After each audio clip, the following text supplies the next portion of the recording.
POCD is one of the most taboo themes in OCD. Many people aren't even comfortable saying the word pedophile, let alone admitting the intrusive thoughts that torment them. Today, we're leaning into that discomfort.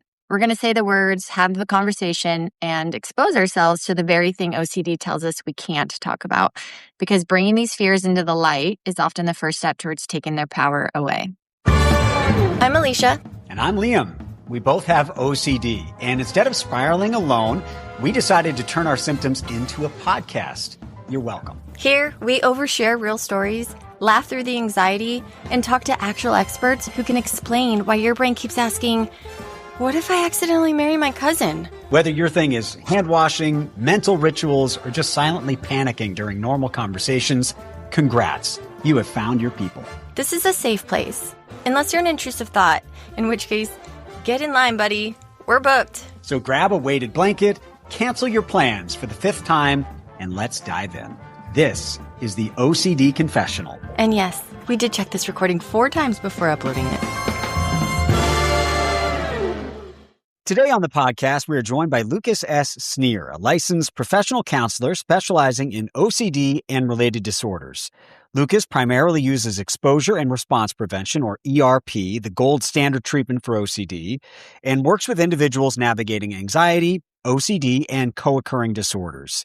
In today's episode, we are specifically diving into POCD, what it is, how it presents, and some of the biggest misconceptions surrounding it. We're excited to have Lukas here to share his insight and help bring more understanding and hope to a topic that is so often misunderstood. So, Lukas, thank you so much for joining us. We really appreciate it.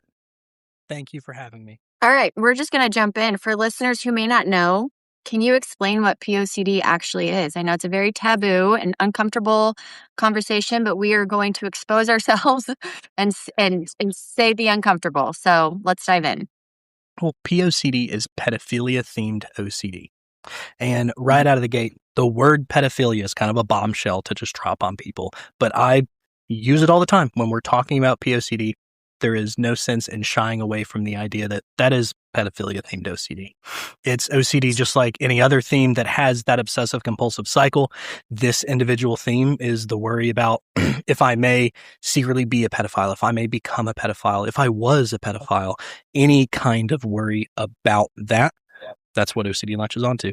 How do you differentiate, right? So someone comes to a therapist or confesses to a person in their family and says, I'm having these thoughts, these fears that I might be a pedophile.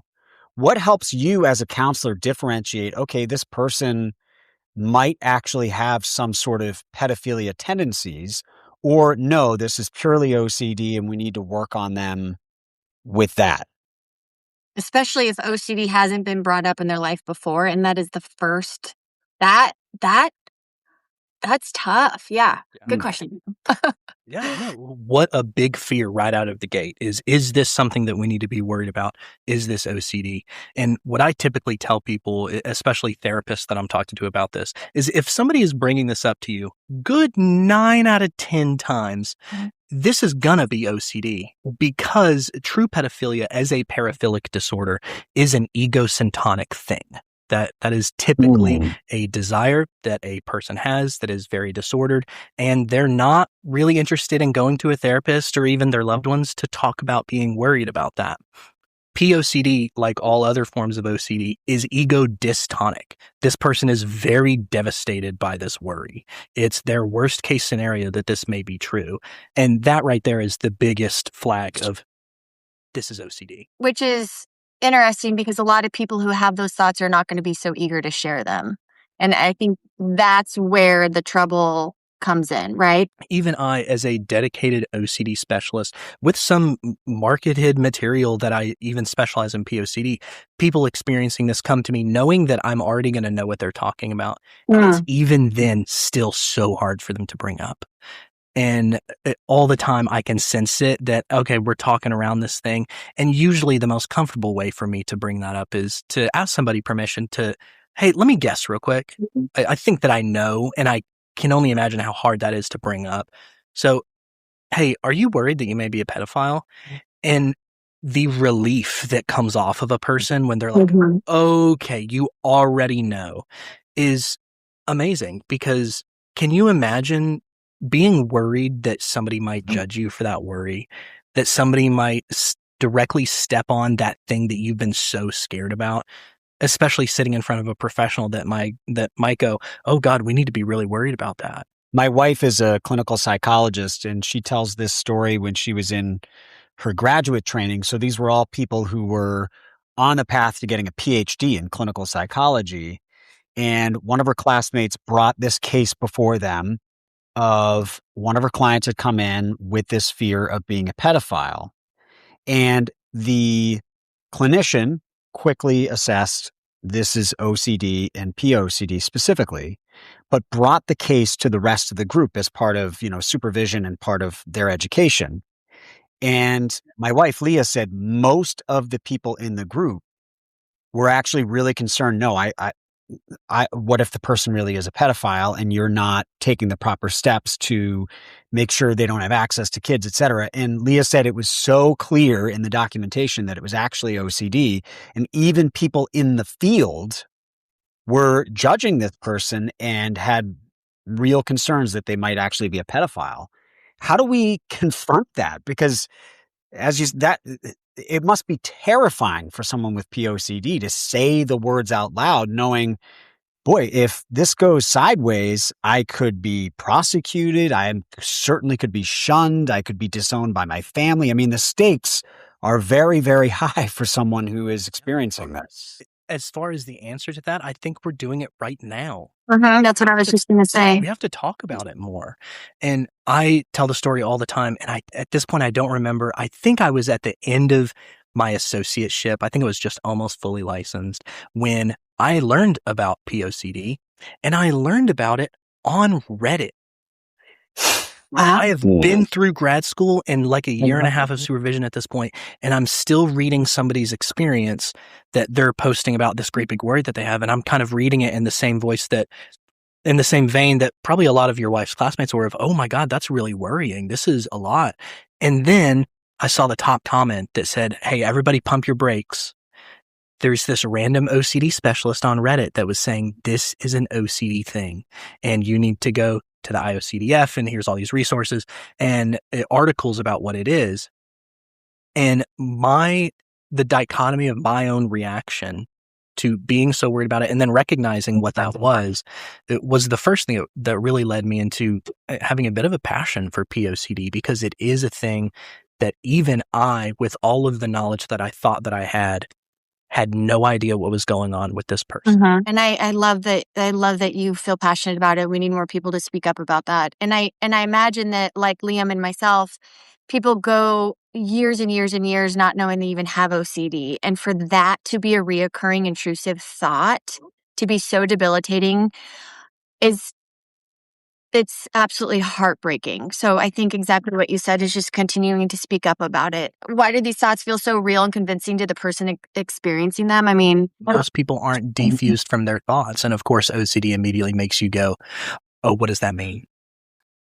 What does it mean that I even had this thought? What does it mean that crossed my mind? Why do some people have those thoughts and some don't that have OCD, do you think? It's just like anything, it attacks what we value most. It's something that we fear. It attacks what we value most. Yeah. It's interesting in the modern era, hearing more about people's recent triggers, like worry that I'm in the Epstein files is a new one. That's kind of the first emergence, was that they heard about this thing going on and worry that I was a part of that. And of course, you hear that and go, what are you talking about? But the OCD logic of the thing, yeah, that feels like it really needs to be investigated. The intrusive doubt, which is what gets us into that vicious cycle, right? It's like you're questioning your own questions of the thing. Did I enjoy that? Was that a real thought that I actually enjoyed, or am I lying to myself? And I think that's where the psychological torment comes in, is when then what lends to depression. And then, yeah. Well, it's the data gathering that keeps that cycle going so badly. That, the obsessional worry is there. The intrusive thought is there. And you can't actually control that. It's going to be there. And then, like we know about the cycle of compulsion, all of the gathering data, checking myself, and ways that you can never actually find 100% certainty, just blow that up. What are the compulsions that someone with POCD is doing? I've heard stories of people with pedophilia OCD who will go on to porn websites to kind of test whether or not they're aroused. So what are some of the compulsions that they're engaging in? Pornography is one that is hard for people to bring up because nobody wants to talk about porn with their therapist. But yeah, that's absolutely a compulsion. People will go and test themselves. And to be clear, they're watching adult, regular, normal porn, but testing to make sure that I'm still attracted to that. Oh, and okay. Also a huge amount of avoidance. They'll avoid kids, period. They'll avoid even walking by an elementary school. A very common early. And a pedophile, sorry to interrupt, but an actual pedophile is not going to avoid those things. No, not at all. Right? They're going to actively seek it out. So that alone is proof that you are not a pedophile. Yes. And to anyone listening to this word that you're a pedophile, notice how that reassurance doesn't last all that long. It feels great to hear that. Yeah. And oh my God, thank God there's proof that I'm not a pedophile. But that's not going to last, actually. That's not the treatment. You can't find certainty that you're definitely not. It is. What is the treatment? Lucas, what is the treatment? Yeah. Just like, unfortunately, the hardest thing is the treatment. That's to resist the compulsion. And resisting a lot of purely mental compulsions, thought replacement of things. Body checking is a very hard one. We talk a lot about what we call groinal responses, which unfortunately having sensations in your genitals is a thing that is just an anxious response. So if you're already anxious about a thing and then go checking, oh, did I experience arousal during that? There's a good chance that you're going to have a feeling of, oh no, I did, didn't I? And then everything just keeps going and it grows and grows and grows. The biggest takeaway is the knowledge of this and knowing that what's coming up is an intrusive thought and OCD. That's the biggest. Yes, and even that certainty you can't be certain of. Yeah. We would go into an exposure like walk around your local mall and don't do that compulsion that you do where you only stare at the horizon and don't look at anybody. Like, I need you to walk around and look at people and notice people. And if you have a thought that, wow, that girl looked really beautiful, I need you to keep walking forward. Don't overanalyze that. Don't double check it. Just keep moving forward. And that's a hard thing to do when the stakes are, am I a pedophile? So the mental compulsions you mentioned, those seem particularly difficult to tackle from an exposure standpoint, right? Because avoidance of children, you can tackle that by saying, no, you're going to walk by the elementary school. You're going to go to the mall. You're going to do the thing that you're not doing in order to avoid children. But the mental checking that they're doing of thinking back through the day and, oh, I remember seeing that kid. Was I aroused by that? Whatever. How do you tackle that, the exposure to that, and tell them, like, just don't do that? Because, of course, that it's not that simple, right? Yeah. And a lot of the classic, maybe, maybe not, gets really hard when we're dealing with maybe I'm a pedophile and maybe I'm not. That's a lot of anxiety to sit inside of. Yes. So typically it does fall back on leaning into the uncertainty of the thing, recognizing this pattern where I'm trying to prove that I'm not and it never works. And so I just have to remain uncertain. I can even be 99.999% sure, and I know that OCD wants 100%, and I have to deny OCD that 100%. I have to just keep moving forward. What's the worst case of it you've seen? Just the most debilitating, this person potentially has to be put into inpatient care as a result of it. What is the most intense case you've seen, and how did that manifest for that person? Bedridden and suicidal. Yeah. And that is the thing that a large number of people that experience POCD walk around with, which is that I'm either going to figure this out or I'll kill myself before I harm a child. Yeah, gosh, I just got goosebumps all over my body because it's heavy, isn't it? It's so heavy and so heartbreaking. Yeah. Do these thoughts ever go away for someone? Yes and no. And this comes down to the ever-present argument of like, do we cure OCD or do we manage it? Is this a chronic thing? And Yeah. while no, the thoughts probably don't fully go away, it's incredible meeting a person before and after ERP where they go, oh, yeah, I have the thoughts, but who cares? I'm not worried about that. What ERP does is take the distress out of the thoughts. We literally retrain the amygdala to not have as robust of a response to these triggers. We've successfully taught a brain that this discomfort, because it is discomforting, it's allowed to be discomforting to worry that you're a pedophile. And that discomfort does not equal danger. You don't have to respond to it. You don't have to prove it wrong. You mentioned before that, maybe ERP for somebody that battles POCD would be going to the mall and having a thought like, this girl looked beautiful. Is this something that you would recommend them doing on their own, or should they have a partner with them? I imagine that is not something that they're publicly going to announce that they're doing, right? In therapy. If they have a spouse, then maybe they've confided in their spouse. I would hope they would. Is that something that you would recommend they do on their own, or do they have support in those moments with somebody that they trust? The beauty of the post-COVID world and teletherapy is that they bring me with them on their cell phone. Oh. We can go through this together. And the primary reason for that is to help manage the compulsions that come up. Right. It's a lot of response prevention work in those moments, doing those exposures. And so being together, especially the first few times that we do it, we're almost always together. After that, it does turn into okay, I was initially a much higher distress level about this. Now I can go to the mall and only be a little bit triggered. And at that point, we go, great, continue that as homework in between sessions for sure. So much of the work of ERP happens in between sessions. And once they're ready for it, they can absolutely do these on their own. You treat multiple subtypes of OCD, of course. Is POCD stickier? Do you find that it's a harder one to treat, or is it like any other subtype where if you stick with the ERP or in some cases medication, the person will reliably get better? A person can reliably get better no matter the theme. I would say the one truism, the one kind of pattern is how deep into the obsessive compulsive cycle a person gets. It doesn't really matter the theme. If it's a thing that they kind of notice and capture soon and get specialized help soon, they're very able to break out of that easier than somebody who had the unfortunately standard path of 7 years of not getting the correct treatment.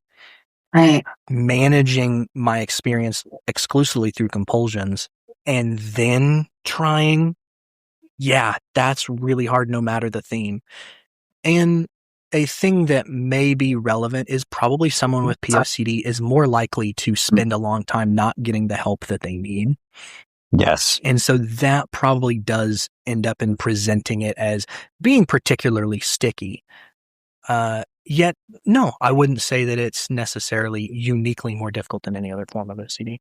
Right, because I imagine if somebody went years and years and years with this secret, and they're living with these thoughts, they've created this identity, a false identity around who they are. So you have to work through those layers, right? You have to there's a lot of layers there. This is so good. I'm so excited we're doing this. I hope we can save lives. I hope we can save somebody out there who is living with these thoughts. Quick break. We'll be right back. But first, a word from our sponsor. The same distressing, unwanted thoughts keep playing over and over in your mind. The same rituals keep eating up your time, holding you back from enjoying your life. You've tried talk therapy before and spent session after session diving into those thoughts, trying to understand them, trying to fix them, but somehow they just get worse. And the shame piles on because you think, why isn't this working? What's wrong with me? If this sounds familiar, here's what you need to know. You are not the problem. You're experiencing something that a lot of people with OCD experience. Getting your life back is possible because OCD is highly treatable. It just requires a completely different approach than other mental health conditions. In fact, standard talk therapy often makes OCD worse because it encourages you to analyze those intrusive thoughts or try to replace them with positive ones. But with OCD, the more attention you give the thoughts, the stickier they become. That's where NOCD comes in. NOCD provides virtual therapy designed specifically for OCD. Every single one of their therapists is extensively trained in a type of therapy called ERP, or exposure and response prevention, which is the most effective treatment available for OCD. And they get their training from world-renowned OCD experts, so they truly understand what you're dealing with, even the stuff that feels impossible to say out loud. In live, face-to-face virtual sessions, your NOCD therapist will teach you how to take the power away from intrusive thoughts so you can live the life you want to live. In between sessions, you'll be able to message your therapist anytime, join dozens of live support groups, and continue your progress with other expert-developed therapy tools. NOCD is also covered by insurance for over 138 million Americans, and their team makes it really simple to get started. Visit nocd.com and book a free 15-minute call. That's nocd.com to learn more and talk to someone who can help, because you deserve treatment that actually works for OCD. And now, back to our show. With a lot of OCD subtypes, Lucas, and this has been true for Alicia and me for most of our experience with it, is that often you do have some level of insight that this fear is illogical. I know that for some people that insight is lower than for others, but often there's some voice in there going, all right, I know it's not true, but I'm going to perform the compulsion to give myself the comfort anyway. With POCD, do most of the patients you see know, I don't think deep down I actually am a pedophile, but this fear of it is just consuming me, and so I'm going to perform the compulsion to get the relief? Or have you found people who are truly lost in it and have no insight into the fact that they're really not a pedophile? I think the worry about being a pedophile, and similarly to all kind of sexual or sexuality-based compulsions, there is a genuine level of complete unknown that you really can't have a confidence in. I'm definitely not.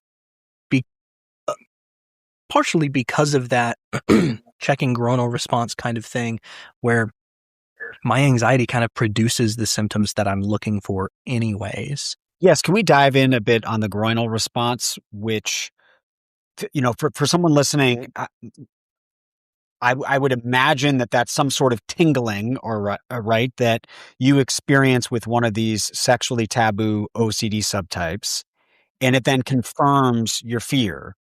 But you're saying that response often is just a function of anxiety more than anything else. So not getting too much into the mechanics of it or whatever, but can you just explain a groinal response for someone who might be listening going, oh my God, I've had that? Yeah, absolutely. The sympathetic nervous system is the thing that amps us up. And the sympathetic nervous system is not all of that complicated. It's the thing we tend to talk about as the fight or flight response. Mm-hmm.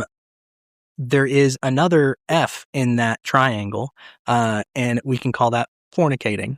That's a form of arousal. That is still your sympathetic nervous system becoming aroused. So your body is not very good at knowing when this is a fear response or an anger response or a sexual response. So even though it's an anxiety response, the sympathetic nervous system is doing what the sympathetic nervous system does. Your pupils dilate, your heart rate increases. There's increased blood flow everywhere in your body. If you're a man, including to your penis. If you're a woman, including to your vagina. And so you have this experience and you don't know what that means. Yeah, it's a body response. It's not a statement of desire. Absolutely. That is so awful. Like, I can't even. Isn't this we talked about?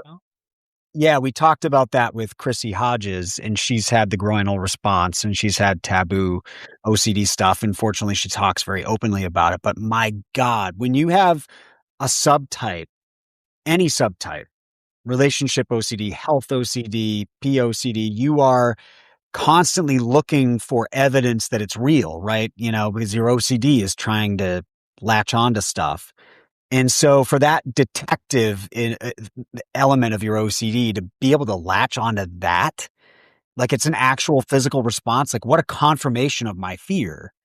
That is, and so how do you talk to a patient about that, right? Because as you say, reassurance can only take you so far. So you can sit with them in the session and say, well, when you have that groaning response, it's actually your sympathetic nervous system. And you can just explain it to them the way you just explained it to us, which was really helpful. But that reassurance will only last for so long, where they're going to go, the OCD is going to go, no, it's the other part of the triangle that you're actually experiencing.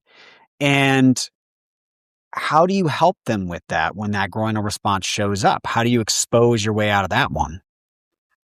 There's many, many themes of OCD that, as an ERP specialist, I will let you know out of the gate, you're getting zero reassurance from me.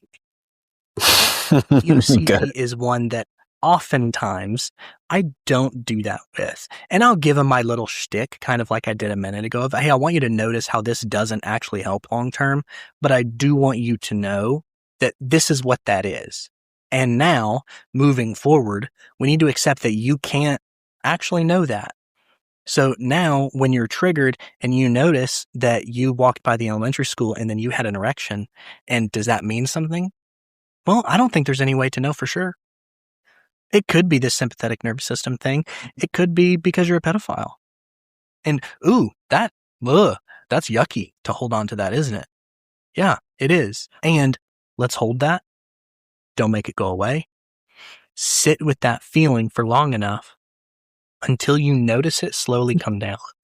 When you habituate that worry over and over again, you can eventually have the experience, which again is a bizarre experience to talk about, to walk by an elementary school, get an erection, and go, I don't know what that means. And it's not so loud anymore. Oh, yeah, I cannot sit with that. No chance. No chance. I have a big issue with that of going, yeah, maybe I am, maybe I'm not. And every subtype, every part of OCD is crazy to me. I feel like if you're in therapy and we've already established that it's ego dystonic, and then they're doing exposure and response prevention, and you're having them walk by and still tell themselves that maybe they are, maybe they're not. There's no way to know.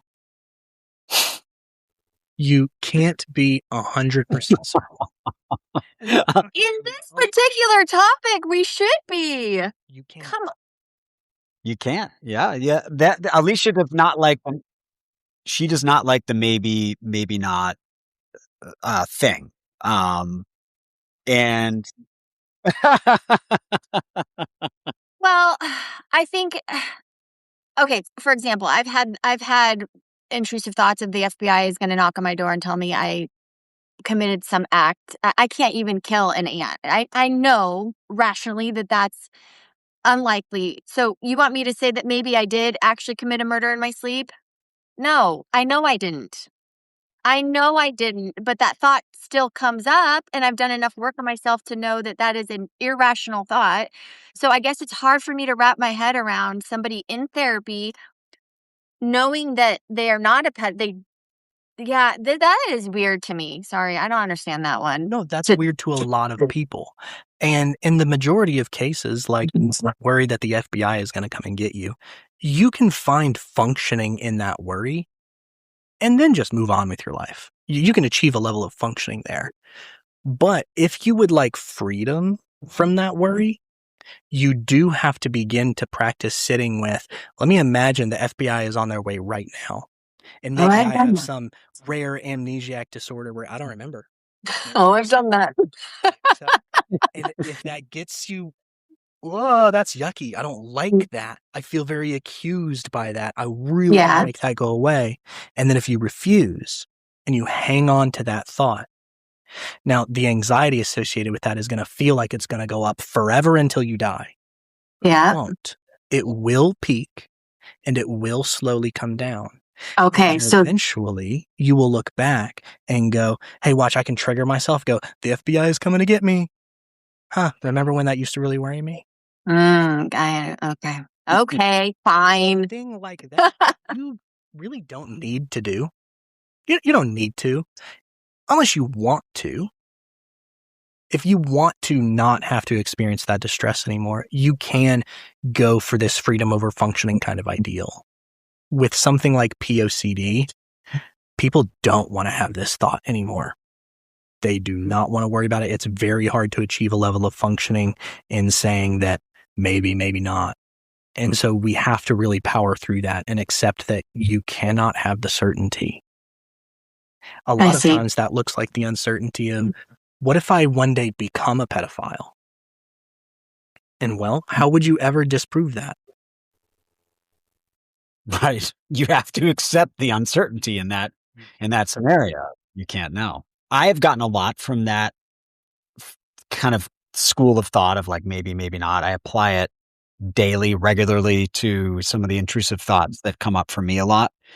How have you seen POCD affect people's romantic relationships? I have to imagine that is an especially complex one. I mean, maybe in some ways even more complex than relationship OCD, which it's right in the name there, but you can work on that with your partner and try to get your partner to understand. But POCD is just so taboo, so unspoken, so shameful, which it shouldn't be, but it is, that I have to imagine it makes it very hard to form intimate relationships with another adult.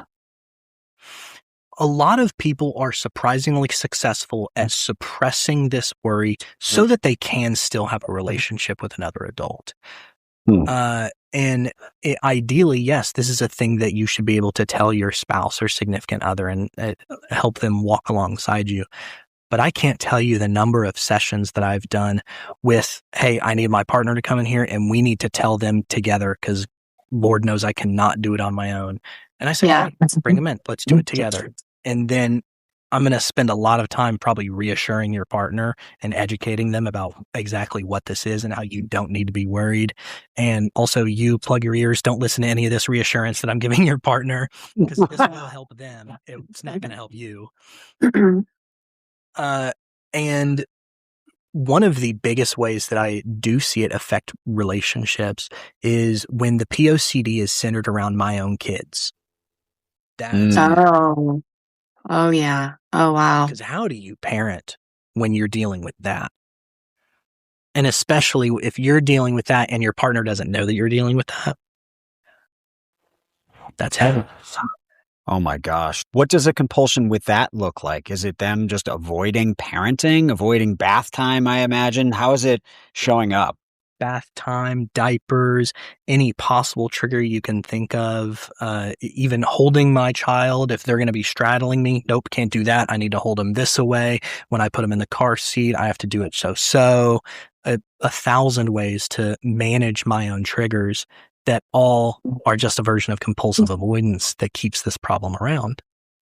And can you imagine if you're the spouse and your partner's like, I can't do the diapers? You know, and you're like, well, what? I have to do every diaper? Like, if you've never done a bath night. A lot of the time, it's at minimum, I need you right here over my shoulder while I'm doing bath time. Yeah, I need proof that I didn't do anything. Absolutely. Oh, wow. Man, that is tough. Yeah. Can POCD show up for somebody and there not be any other? It can be the emergent theme, for sure. Sometimes that's the first time OCD ever shows up. So POCD can be the emergent theme, which is the very first one that shows up for somebody, and the only one ever? It's rare that somebody has OCD that never jumps theme. Okay. But that can be the first one for somebody, which is why it becomes so debilitating and... Well, I think it's debilitating no matter when it shows up. There are kids and teenagers that I have worked with that are themselves minors worried that they are a pedophile. And how do you work through that? That, hey, you're 15, your attraction to 15-year-olds is normal. But no, what if that means that I'm a pedophile? What if I'm always attracted to 15-year-olds, even when I'm 40? Wow. Yeah, that's a thing you can't have certainty about. Wow. Yeah, because But that for them, statement alone is OCD. If you're sitting with a therapist, they're like, okay, this is what that is. But how does that person know to express that to somebody before they know it's OCD? Nobody is going to express that to a 15-year-old is not going to know to share that. They're going to have to almost have other OCD themes in order for that to come up, for them to feel comfortable enough. And I think that's the biggest issue, right? Well, With people that have POCD. I think that they would probably have to stumble upon a very beautifully produced podcast to learn all about experiences. Truly. That's the answer, is getting it out there, letting people know that this is a thing. And that's a hard thing to do with this particular theme because it is so societally abhorrent. Yeah. And do you think that is because people think, okay, you can have someone who's like, okay, I understand what OCD is. I get it. I understand the intrusive thoughts. I understand that someone with POCD is not a pedophile. But that doesn't take away the fact that I know that person still had those thoughts. That's probably where the shame comes in for a lot of people, is like, I can talk about it openly. I mean, I personally do not struggle with that one. And I thank God, because I know that OCD alone is horrific, let alone that thing. However, I imagine that people that do struggle with that, the shame is so intense, whether people understand it or not, that they will die with that secret.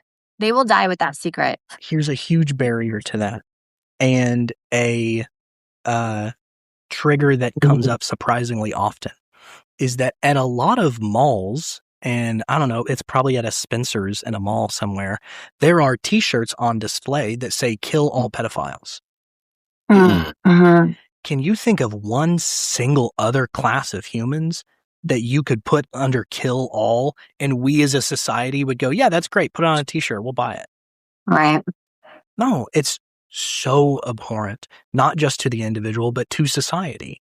And so, yeah, absolutely. People and other practitioners that I have talked to about this will hear that somebody had those thoughts and go, full stop, mandated reporting, keep this person away from kids, all of this stuff. And I really emphatically stop them and say, absolutely not. No. Any one of my people that I have worked with that struggle with POCD, I would trust with my own children because they're worried about it. Do you think that therapists struggle with giving that diagnosis because there's a lot of responsibility on them for that, right? And a very salient point is that there are only 3 reasons to break confidentiality in therapy: harm to myself, harm to others, and harm to kids.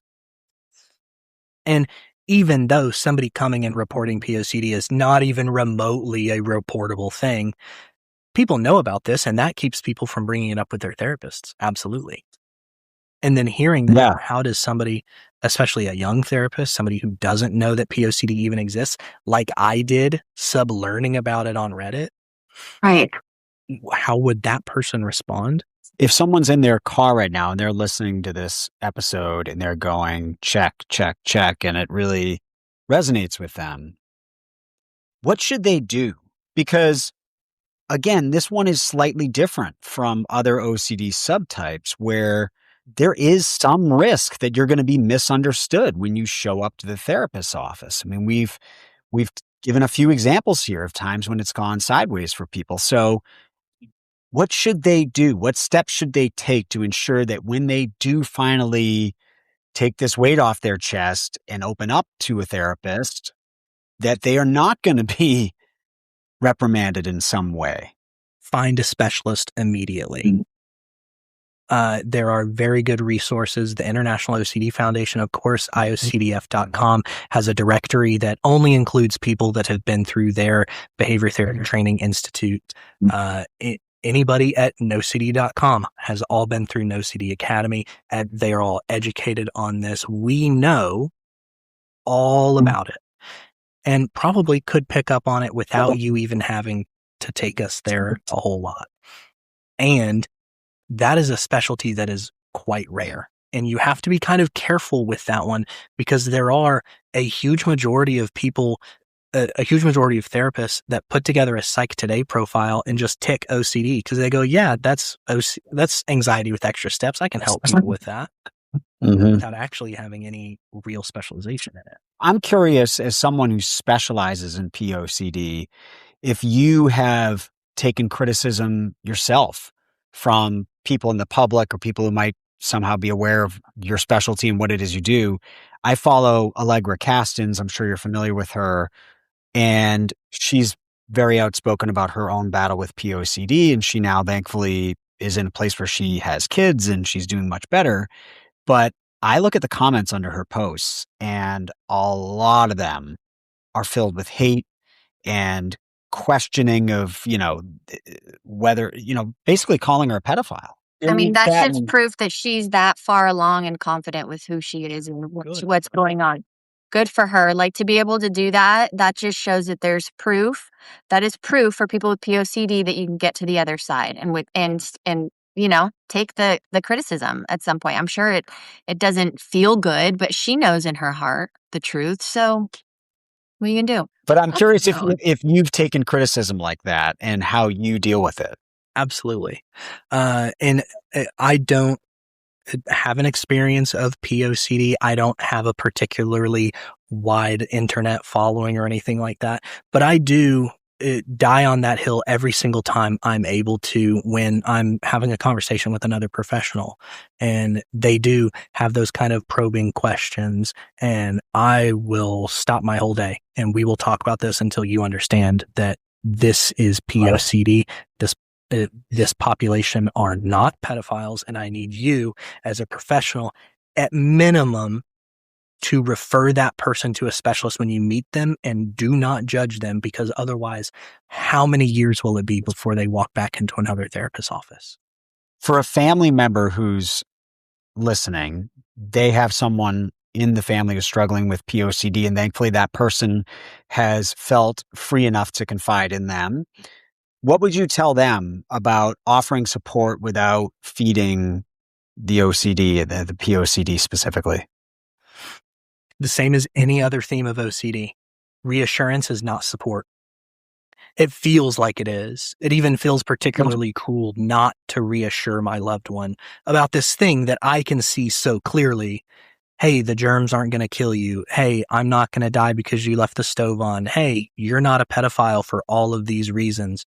Feels like a very logical thing to do, but it doesn't help them. It does actively make OCD worse. And you can support them and help them manage the way that they're feeling without reassurance, and absolutely encourage them to seek out treatment with a specialist. Would you recommend that they sit in on some of the sessions with them so that you can help educate on how to respond and how not to respond? In my work, that's completely up to my members. Okay. If they want that, absolutely. And a good chunk of them do.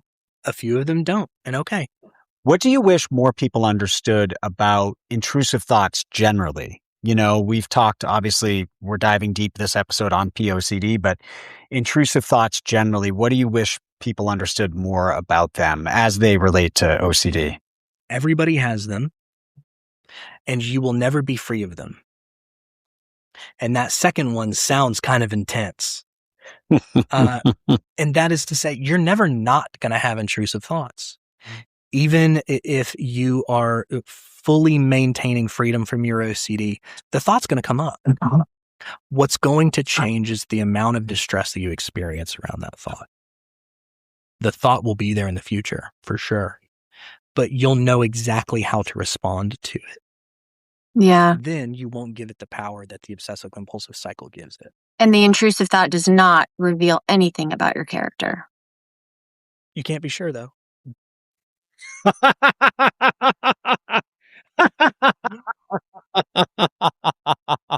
just got a sick feeling in my stomach. Because it doesn't actually exist. Alicia's very No, I'm back to being a horrible person. I'm a terrible person. That our ERP therapists are uniquely broken individuals. It's an insane thing for me to say. Like, we all get a little weird and engage in life where there is no certainty about anything. There's no way to know. And for the vast majority of human beings, our experience of that is minimal. It's very unconscious that we engage with the uncertainty of the world, where you could die in a car wreck today, but you didn't think about that when you started up your car today. Oh, I do every time. A million, well, maybe you do. People with harm OCD definitely think about it. Every day.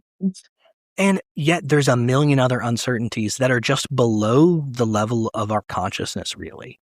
Yeah. And then something slips through that filter, hits you right in the amygdala, and all of a sudden that is a great big threat that I need to protect against. Especially because if I don't protect against that, that would mean something about me. That would be my fault for not taking care of that. And then we compulse. And then the thought gets louder and compulsions get less effective. And so the thought gets louder and then the compulsions grow. And before I know it, I can't manage this anymore. I think I'm very much still in the function, not freedom stage of my OCD for sure. And that's okay. If that's Is it? for you, if your life is okay, yeah, absolutely. I mean, my life is great, and I make conscious decisions every day to tell myself it is. However, I do still battle intrusive thoughts regularly, hourly. I think I need to just get back into ERP like yesterday. You can. It's available. You don't have to. You certainly do not have to. I am in a camp of people that will encourage freedom over functioning. Yeah. Because it's available. Just like I'm a person that would encourage anybody with OCD to try some meds, get on an SSRI because it works. You're gonna. Well, you have to believe it's available, right? You have to first choose to believe that freedom does exist. And I think our OCD keeps us from believing that it even exists. I know I have spent my entire life with this brain.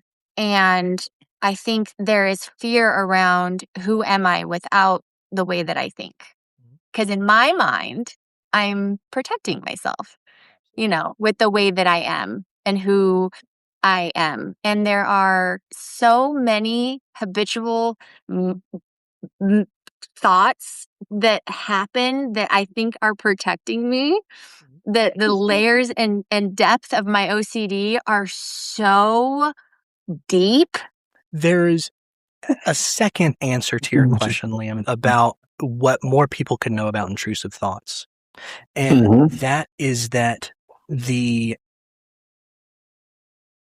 way that the mental health industry is set up is not ready for OCD. Because the primary modality of therapy generally is CBT or talk therapy. Right. And what CBT or talk therapy would teach us to do with our intrusive thoughts is to gather evidence, challenge those thoughts, look to your values, really try to understand something about this situation. And all of those responses is helping a person get better at compulsing. Right. And so a lot of people that have OCD have an experience of going to talk therapy. I feel better for the 53-minute hour. And then I walk out of there. And even as I'm driving home, I go, oh, but what if she didn't know about this thing? What if I didn't articulate that just right? What if? And then we're not even back to square one. We're set back even farther. My experience with talk therapy, when I first got into therapy, I didn't know I had OCD. It's a very common experience for people with OCD.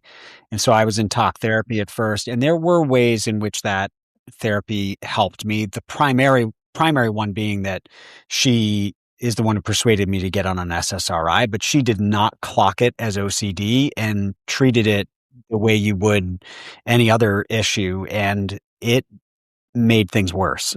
I was doing a lot of, exactly as you say, kind of looking at my thoughts and the thought process and, balancing against my values, and then trying to do meditation and put myself into a safe place during meditation and all this stuff. And And after a few months, I remember saying to my wife, like, I think I'm actually worse, and that I don't think that's what should be happening. And so finally, we came around and determined that it was OCD, but, you're exactly right that so many people can get into that, cycle of the current system where they finally, and that's what's so cruel about it, is they finally open up. Like, I'm going to finally go get help. I'm going to do it. And then they navigate the labyrinth that is our mental health system and insurance system in this country. And they finally find a therapist. They take all the steps, and then they're worse. And they're like, well, all right, that's not an option for me anymore. I mean, and what a disservice that is to people who are already struggling so much. And then I always talk about the second minotaur in that dungeon is, okay, you finally figure all that out. You go to find a specialist, and then there's 3 people in your entire Metroplex. They're getting only $250 an hour and booked out for 3 months. None of them take insurance. Now what? They call NOCD. NOCD.com. Insurance. That's right. Lukas, thank you so much for joining us and helping shine a light on one of the most misunderstood and stigmatized forms of OCD. It has been a pleasure, and I'll pay for your future therapy. Sorry for traumatizing you. Thank you, Lukas. Absolutely. Thank y'all for having me.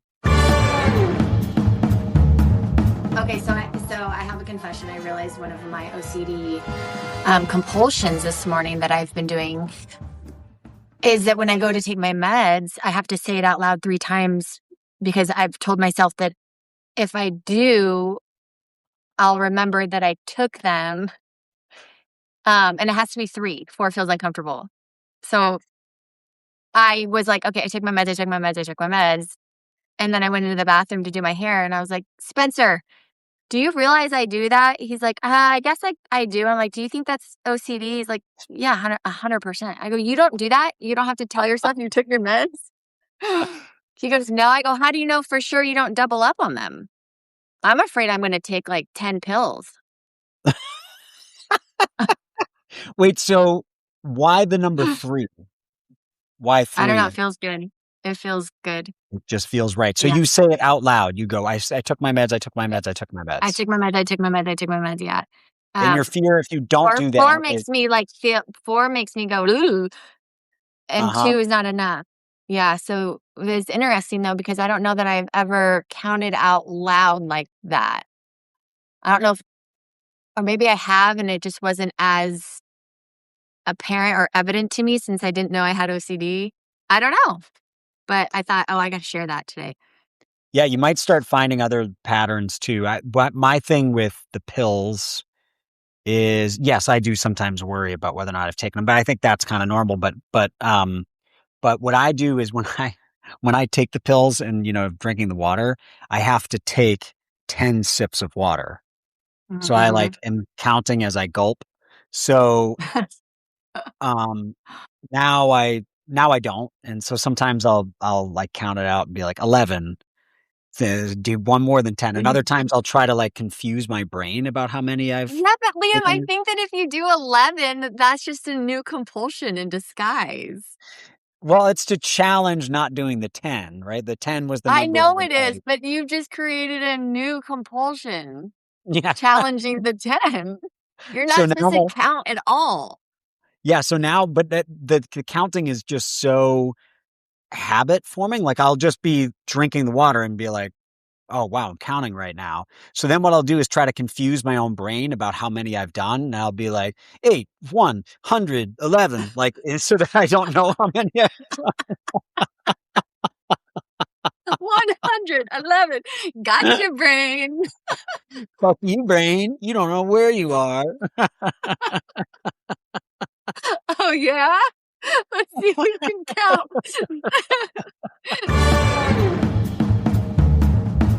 Thanks for listening to another episode of the OCD Confessional. Be sure to follow this show so you get new episodes. You can subscribe to us on YouTube or find us on Instagram and TikTok at the OCD Confessional.